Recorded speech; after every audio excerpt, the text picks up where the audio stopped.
Hello दोस्तों, स्वागत है आप सभी का हमारे इस YouTube चैनल पर।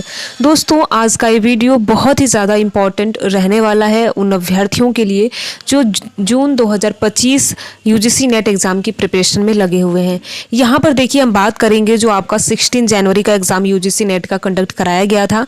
तो यहाँ पर हम पेपर फर्स्ट के सेकेंड शिफ्ट की बात करने वाले हैं और पेपर फर्स्ट के सेकेंड शिफ्ट को हम यहाँ पर यूनिट वाइज विस्तार से समझेंगे, जानेंगे कि किस प्रकार से प्रश्न पूछे जा रहे हैं। तो अगर आप UGC नेट एग्जाम की प्रिपरेशन कर रहे हैं तो ये वीडियो आपके लिए बहुत ही ज़्यादा महत्वपूर्ण है। इस वीडियो को आप थोड़ा भी स्किप मत कीजिएगा, वीडियो को अंत तक ज़रूर देखिए और देखने के साथ साथ अपने यार दोस्त मित्र को भी शेयर कीजिए। यहाँ पर देखिए, अगर आप जून 2025 के लिए प्रिपरेशन कर रहे हैं तो इस वीडियो से आपको ये हेल्प मिलेगी कि आपको समझ में आएगा कि UGC नेट के द्वारा प्रश्न किस प्रकार से, किस टॉपिक से बार बार पूछा जा रहा है।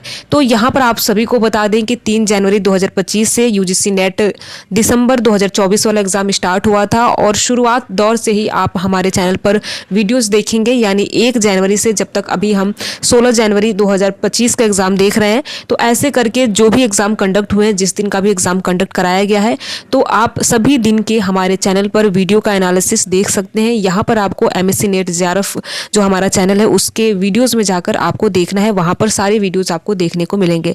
तो देखिए, एग्ज़ाम के देने जाने से पहले ये सारी चीज़ें आप ज़रूर कीजिए, ज़रूर देख कर जाइए कि किस टॉपिक से बार बार प्रश्न UGC नेट के एग्ज़ाम में पूछे जा रहे हैं, जिससे कि आपको बहुत ही ज़्यादा सहायता मिलने वाली है। तो चलिए देख लेते हैं। यहाँ पर देखिए, सबसे अच्छी बात यह है कि हम यूनिट वाइज देखेंगे कि किस यूनिट से किस प्रकार से प्रश्न, यानी कौन कौन से वो टॉपिक हैं जो बार बार एग्जाम में रिपीट हो रहे हैं।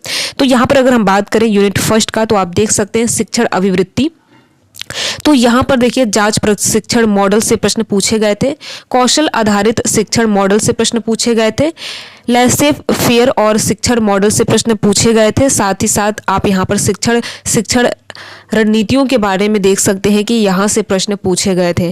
तो यहाँ पर टीचिंग एप्टीट्यूड से ये टॉपिक है जो कि बार बार एग्जाम में पूछे जा रहे हैं। इन सारे टॉपिक को आपको एग्जाम में देने से पहले, अगर आप जून 2025 के लिए प्रिपरेशन कर रहे हैं, तो इन सारी चीज़ों को ध्यान में रख के आपको पढ़ाई करनी है। तो यहाँ पर जांच प्रशिक्षण, कौशल आधारित मॉडल, साथ ही साथ लेसेफ फेयर शिक्षण मॉडल, शिक्षण रणनीतियाँ, ये सारे टॉपिक आप देख कर जाइए जो कि शिक्षण अभिवृत्ति के अंतर्गत आते हैं। और यहाँ से ही प्रश्न 16 जनवरी का जो एग्जाम कंडक्ट हुआ था तो शिफ्ट सेकंड में पूछा गया था। ऐसे ही देखिए, 16 जनवरी का जो शिफ्ट फर्स्ट था उसका भी ऐसे ही विस्तृत विश्लेषण हमारे द्वारा किया गया है, यानी कि किस यूनिट से किस प्रकार से प्रश्न पूछे गए, ये सारी चीज़ें हमारे द्वारा बताई गई हैं। तो अगर आपने वो वीडियो नहीं देखा है तो एक बार ज़रूर देखें। अब चलिए हम चलते हैं अपने दूसरे यूनिट पर, जो कि है अनुसंधान अभिवृत्ति यानी रिसर्च एप्टीट्यूड। यहाँ से APA रिफरेंसिंग स्टाइल से प्रश्न पूछे गए थे, यानी APA संदर्भ शैली से प्रश्न पूछे गए थे। साथ ही साथ सैंपलिंग से आप देख सकते हैं कि सैंपलिंग से भी प्रश्न पूछे गए थे। माध्य माध्यमिका और बहुलक से अनुसंधान आवृत्ति में प्रश्न पूछे गए थे। अनुसंधान के प्रकार, मापन स्केल, और अगर हम बात करें कठिनाई स्तर को लेकर, तो यहाँ पर देख सकते हैं कि बहुत ज़्यादा इजी प्रश्न नहीं पूछा गया था, ना बहुत ज़्यादा कठिन, यानी मध्यम स्तर के आपसे प्रश्न पूछे गए थे। साथ ही साथ टीचिंग एप्टीट्यूड में भी मध्यम स्तर के प्रश्न आपसे पूछे गए थे। जिन्होंने सेकंड शिफ्ट का एग्जाम दिया होगा उन्हें बहुत अच्छे से ये सारी चीज़ें पता होंगी किस प्रकार से प्रश्न पूछा गया था। अब हम चलते हैं तीसरे यूनिट पर, जो कि रीडिंग कम्प्रीहेंशन है। आप देख सकते हैं यहाँ पर देखिए, एक पैराग्राफ दिया रहता है जो कि आपको पढ़ना है और पढ़कर 5 प्रश्न होते हैं, उनका जवाब आप सभी को देना होता है। तो अगर हम बात करें कि जो पैराग्राफ दिया गया था वो किस विषय से संबंधित था, तो मेंटल हेल्थ यानी मानसिक स्वास्थ्य से देख सकते हैं कि ये संबंधित था। साथ ही साथ देखिए, इसमें ये होता है, जो नए अभ्यर्थी होते हैं उनको बहुत सारी चीज़ें नहीं पता होती है। तो ये नए अभ्यर्थियों के लिए देखिए, इसमें ये होता है कि एक पैराग्राफ दिया होता है, पहले आपको बहुत ही अच्छे से पैराग्राफ को सावधानीपूर्वक पढ़ना है। उसके बाद जो उससे प्रश्न बने रहेंगे उसका जवाब आपको उन्हीं पैराग्राफ के हिसाब से देना है। तो अगर हम कठिनाई स्तर की बात करें तो यहाँ पर आसान स्तर के प्रश्न आपसे पूछे गए थे। अब हम चौथे यूनिट की बात करें, जो कि संचार है, कम्युनिकेशन है। तो यहाँ पर आप देख सकते हैं कि संचार के प्रकार से प्रश्न पूछे गए थे। संचार का व्युत्पत्तिगत अर्थ आपसे पूछा गया था, यानी संचार का अर्थ आपसे पूछा गया था। साथ ही साथ देखिए, संचार का जो टॉपिक है बहुत ही ज़्यादा इंपॉर्टेंट है और हर यूनिट से आप सभी को जैसा कि पता होगा कि UGC नेट के फर्स्ट पेपर में कुल मिलाकर 10 यूनिट है और 10 यूनिट से लगभग 5-5 के आसपास प्रश्न आपसे पूछे जाते हैं। तो संचार में देखिए, आप संचार का टाइप ज़रूर देख कर जाइएगा। ठीक है, जब भी आप एग्जाम देने जाएंगे तो ये सारी चीज़ों को आपको ध्यान में रख के पढ़ना है। तो अगर हम बात करें कठिनाई स्तर को लेकर, तो यहाँ पर मध्यम स्तर के प्रश्न पूछे गए थे, यानी 16 जनवरी का सेकंड शिफ्ट का जो एग्जाम कंडक्ट कराया गया था बहुत आसान नहीं पूछा गया था। यहाँ पर मध्यम ही आप देखेंगे कि मध्यम स्तर के जो प्रश्न है यूजीसी नेट 16 जनवरी के सेकंड शिफ्ट में पूछा गया था। अब हम बात करते हैं यहाँ पर 5वें यूनिट के बारे में, जो कि मैथमेटिक्स, रीजनिंग एंड एप्टीट्यूड है, जो कि आप देख सकते हैं। यहाँ पर देखिए कुछ चीज़ें फिक्स रहती है, जैसे कि कोडिंग, डिकोडिंग, अनुपात, समय और कार्य, क्रमिक छूट और नंबर सीरीज, यहाँ से प्रश्न पूछे गए थे। तो इन टॉपिक को आपको बिल्कुल देख कर जाना है, प्रैक्टिस जितना हो सके करके जाना है, क्योंकि ये जो टॉपिक है बिल्कुल फिक्स रहते हैं। यूजीसी नेट के एग्जाम में आपको ये देखने को मिलते हैं। तो यहाँ पर देखिए क्या करना है आपको, जो भी टॉपिक यहाँ पर दिए गए हैं या तो आप खुद भी नोट डाउन कर सकते हैं, या फिर अगर आपको इस वीडियो का PDF चाहिए तो हमें कमेंट बॉक्स में बता सकते हैं। ठीक है, तो अगर हम बात करें यहाँ पर, अब आप देख सकते हैं, अगर हम कठिनाई स्तर की बात करें यानी गणितीय तर्क और अभिक्षमता से किस प्रकार से प्रश्न पूछे गए थे, तो यहाँ पर देख सकते हैं मध्यम स्तर के प्रश्न पूछे गए थे, यानी बहुत आसान प्रश्न नहीं था। अब हम बात करते हैं छठे यूनिट को लेकर, जो कि है तार्किक तर्क यानी लॉजिकल रीजनिंग। यहाँ पर विरोध का वर्ग, ठीक है, यहाँ से प्रश्न बने थे, भारतीय तर्कशास्त्र और साथ ही साथ न्याय सिलोगिज्म से प्रश्न पूछे गए थे। तो देखिए यहाँ पर तार्किक जो तर्क से प्रश्न पूछे जाते हैं, थोड़ा सा उसमें दिमाग लगाने वाला प्रश्न होता है। यहाँ पर अगर हम कठिनाई स्तर की बात करें तो यहाँ पर आप देख सकते हैं कि मध्यम स्तर के प्रश्न यहाँ पर पूछे गए थे।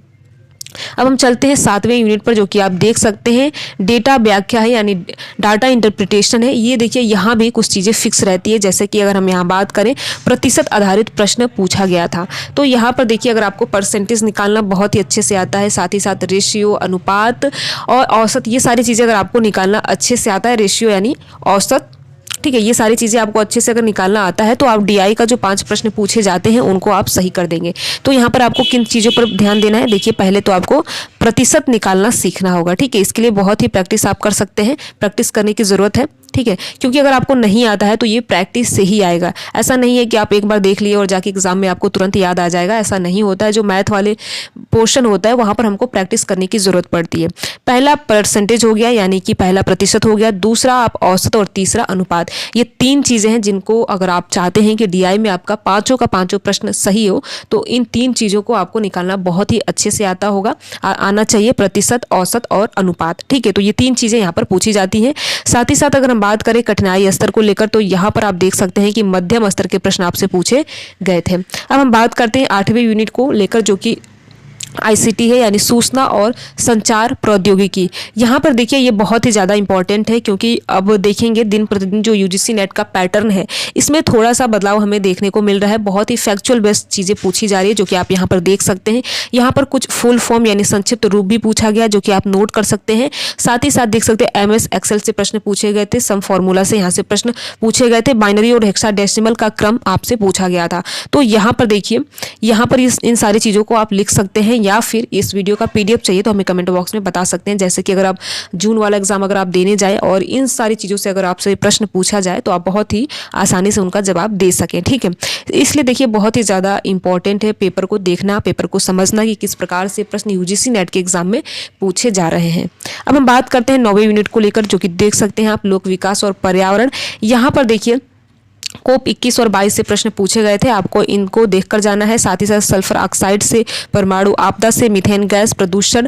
और यहाँ पर अगर हम बात करें कठिनाई स्तर को लेकर, तो यहाँ पर आसानी टाइप के प्रश्न आपसे पूछे गए थे, यानी कि लोक विकास और पर्यावरण में देखिए कोई चीज़ें फिक्स नहीं होती है, कब क्या पूछ दें। देखिए UGC नेट के पेपर में 2 चीज़ें फिक्स नहीं होती है। पहला तो होता है लोक विकास और पर्यावरण, क्योंकि यहाँ पर पर्यावरण में क्या पूछ दे किसी को नहीं पता होता है। और दूसरा है आपका उच्च शिक्षा प्रणाली। ठीक है, उच्च शिक्षा प्रणाली यानी हायर एजुकेशन, यहाँ भी चीज़ें क्या पूछ दे ये भी पता नहीं चलता। तो इन सारी चीज़ों को आपको बिल्कुल ध्यान में रखना है।